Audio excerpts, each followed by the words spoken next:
Salut Alicia. Salut à toi. Je vais te poser. Le but c'est de faire des. Comme il y a pas mal de questions, le but c'est de faire des réponses un peu brèves, hein, si D'accord. possible. Je vais commencer par te demander de présenter brièvement ton terrain, le site sur lequel tu es, sa localisation, les éventuels bâtiments qu'il y a dessus, la végétation, la surface et le prix. D'accord. Alors, je suis dans une forêt du Var, Ouais. une forêt qui fait 5000 m² avec des chênes et des pins. Donc, j'ai deux variétés de chênes et après, c'est des pins maritimes.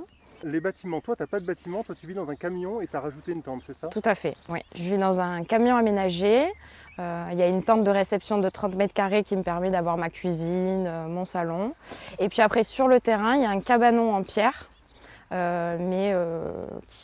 est mentionné sur le cadastre, mais il faudrait voilà, le rénover pour pouvoir y habiter dedans. Tu l'as pas montré? Je ne l'ai pas montré pour le moment sur ma chaîne. D'accord, Ouais. d'accord, parce que ça aurait Oui. tilté.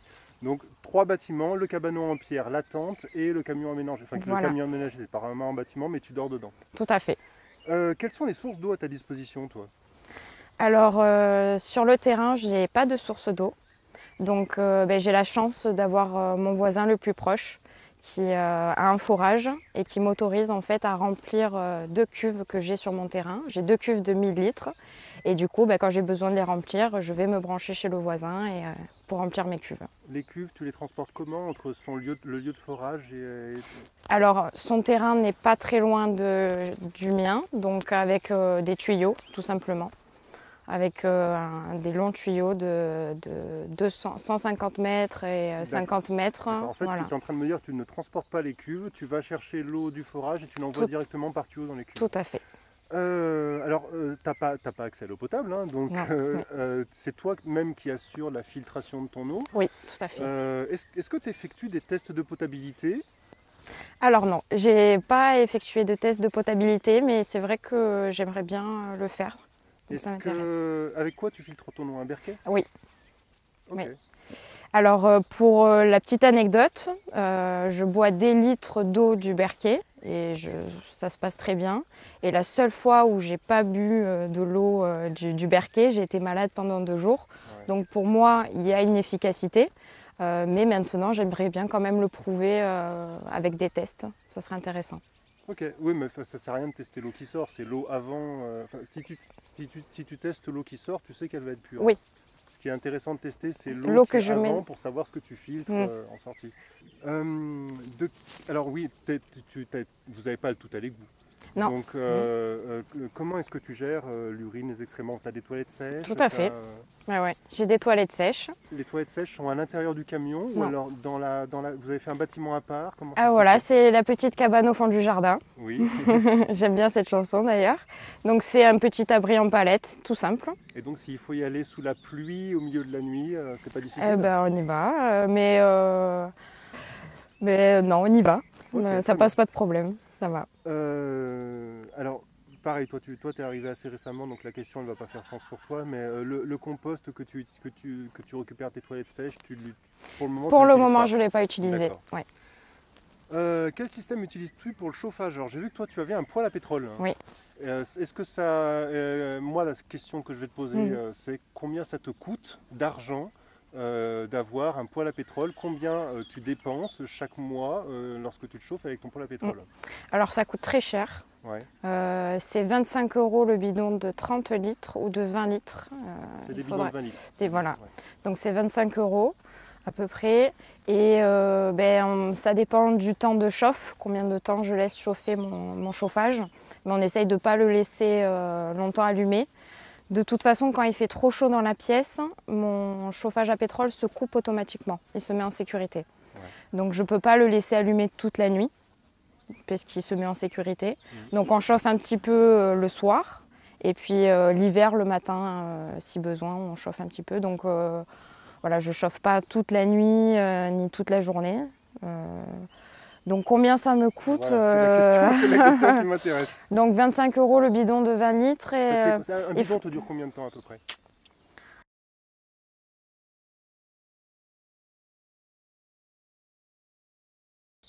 De quel équipement disposes-tu pour te doucher? Est-ce que je peux juste rajouter un petit détail vas-y. par rapport au chauffage? En fait, je sais que c'est pas l'idéal le chauffage à pétrole et Parce que du coup, ça nous fait acheter du pétrole. Oui. Alors qu'un poêle à bois, ça serait peut-être plus logique dans notre situation, étant donné qu'on a du bois à disposition, même sans forcément en couper. Voilà, on a beaucoup de bois, donc un poêle à bois, ça serait peut-être plus logique et plus écologique. Mais en fait, quand on a fait le choix de partir vivre en forêt, on a fait avec ce qu'on avait. Et c'est ma meilleure amie, on n'avait pas de chauffage, et ma meilleure amie, elle m'a offert ce chauffage à pétrole. Donc bien évidemment qu'on l'a pris, et puis bien sûr que si on a l'opportunité un jour d'avoir un poêle à bois, de pouvoir améliorer notre chauffage, on le fera.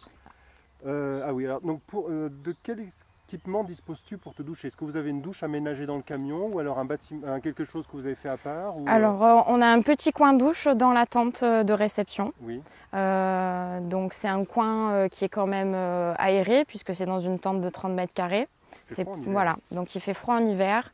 Vous chauffez, il y a quelque chose parce que se mettre tout nu s'il fait 0 degré, C'est compliqué, franchement c'est compliqué. Vous avez quelque chose pour l'hiver? Alors on peut mettre le chauffage le poêle à pétrole à la limite près de la douche, le temps de se doucher Oui. pour qu'il fasse moins vous froid. le Je le fais pas tout le temps, franchement, voilà. C'est vrai que la première année, on est parti un petit peu foufou, ça m'a pas posé tellement de problèmes de me doucher l'hiver, mais cette année, ça a été vraiment plus compliqué de se doucher l'hiver. Il y avait peut-être un peu moins de fougue, hein. On pense un petit peu plus confort. Et donc là, on est en train de construire une petite cabane en bois pour avoir une douche fermée et être plus au chaud l'hiver. Pour être abrité, Voilà. si vous le chauffez. Ouais, ok. Pour le lavage du linge, comment est-ce que tu fais toi? Parce que t'as pas de machine à laver. Non. Alors comment tu laves ton linge? Alors à la main. Oui. Et pour les grosses pièces, tout ce qui est drap, serviettes, soit j'amène au lavomatique, Ouais. soit quand on voit de la famille ou des amis, j'en profite pour prendre des sacs de linge sale et je fais des machines chez eux. Et puis là, on a récupéré à la déchetterie récemment une ancienne machine à laver et un vélo. Donc on va pouvoir faire notre vélo à machine. Ok. Vélo, Machine à laver à vélo, ouais. Voilà. Donc je vais pédaler pour faire tourner le tambour. Ok. Alors pour la nourriture, je te pose la question pour la nourriture, mais pareil, toi tu viens de t'installer, donc pour la nourriture, pour le moment, tu achètes ta nourriture, j'imagine. Oui. Est-ce que tu as un frigo? Non. Alors comment, donc tu n'achètes que des aliments qui ne se... Est-ce que tu as du beurre par exemple? Non, je fais tout à l'huile d'olive. Tu fais cuire à l'huile, ouais. Ok, très bien.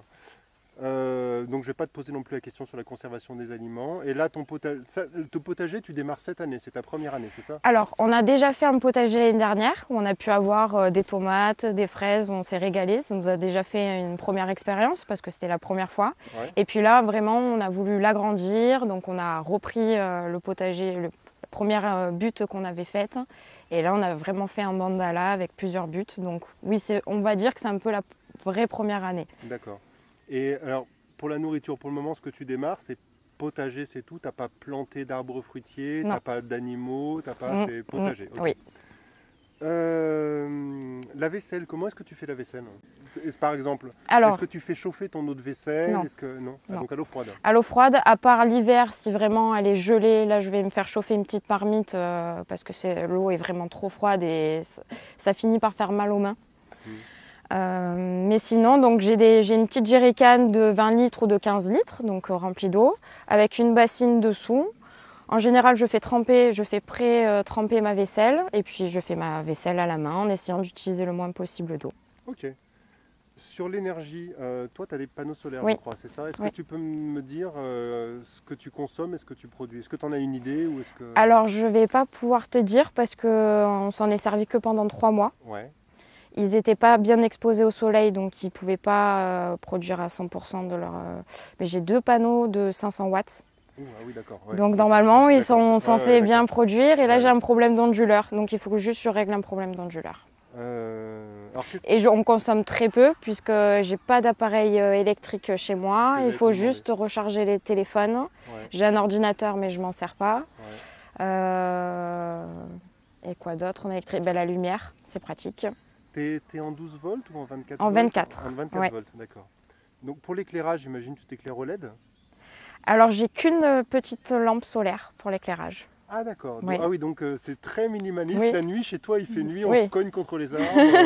D'accord, ok. Mais on finit par devenir nyctalope. On développe, non mais c'est vrai, j'ai développé ma vision dans le noir. La nuit, et effectivement, Et puis pas seulement ça, c'est qu'il y a une sensibilité à l'environnement qui se fait. C'est-à-dire que enfin, tu vois ce que je veux dire, tu perçois l'environnement, donc tu vois moins que le jour, mais tu sais où tu marches Oui. en fait.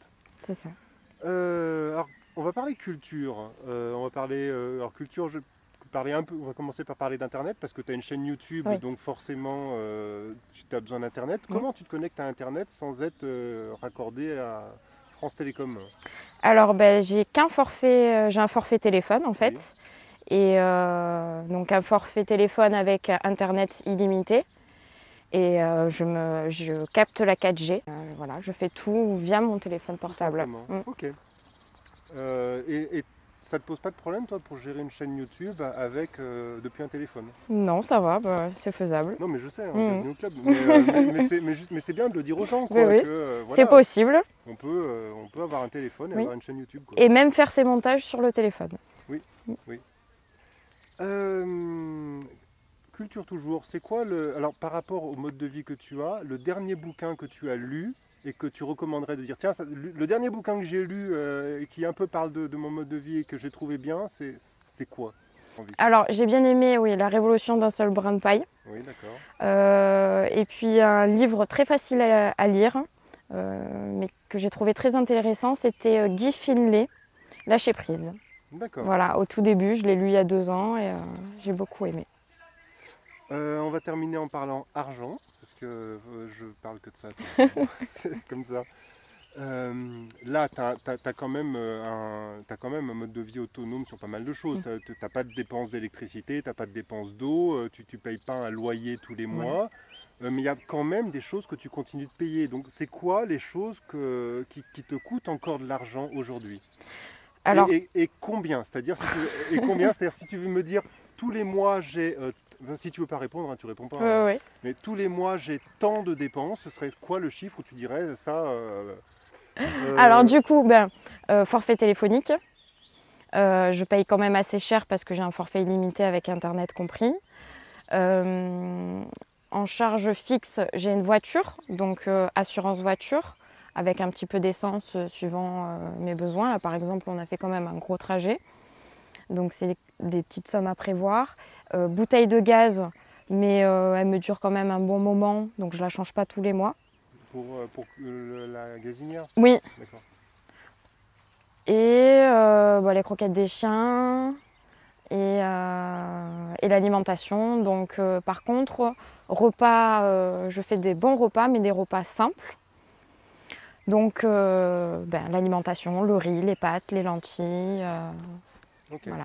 Et la deuxième question, c'est si tu devais me donner un chiffre global, me dire tous les mois, il y a telle somme d'argent que je suis obligé de dépenser. Ce serait combien à peu près? Donc ça fait 100, 200, 250, à deux, au moins 350, 400 euros. Ok, donc 400 euros, on va dire 200 euros par personne. Ouais. D'accord. Ben écoute, super, je te remercie. Merci à toi. Alors la chaîne d'Alicia, ça s'appelle Vivre en forêt et comme le nom l'indique, elle vit dans une forêt et elle vous montre comment elle vit. Donc vous trouverez en description de la vidéo un lien vers sa chaîne et je vous invite à aller la visiter, c'est super sympa. C'est gentil. Et merci d'avoir pris le temps de répondre à mes questions. Merci beaucoup à toi. À bientôt.